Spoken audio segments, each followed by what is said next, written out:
ଆପଣ ଜାଣିଛନ୍ତି ଆଜ୍ଞା, ଆଜି ପ୍ରତ୍ୟେକ ନ୍ୟୁଜ୍ ଚ୍ୟାନେଲରେ ବାଜୁଛି ଯେ ବାଲେଶ୍ୱର କଲେଜର ଏଫ୍.ଏମ୍ କଲେଜର ଛାତ୍ରୀ ଜଣକ ମୃତ୍ୟୁବରଣ କରିଛନ୍ତି।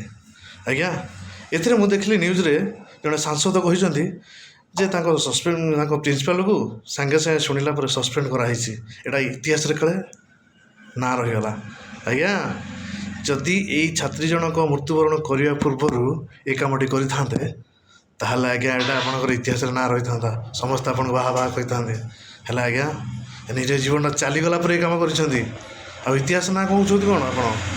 ଆଉ ଗୋଟେ କଥା ହିଁ ମନେ ରଖନ୍ତୁ ଆଜ୍ଞା, ଏମିତି ଓଡ଼ିଶାରେ କେବେ କୌଣସି ଛାତ୍ରୀ ନିଜ ଦେହରେ ପେଟ୍ରୋଲ ଢାଳି ହୋଇ ଆତ୍ମହତ୍ୟା କରିନଥିଲେ, ନିଜ ନ୍ୟାୟ ବିରୁଦ୍ଧରେ ଲଢ଼ି ନଥିଲେ। ଆଜି ଆଜ୍ଞା ପ୍ରଥମେ ଏଇଟା ଓଡ଼ିଶାରେ ଘଟଣା ଘଟିଲା।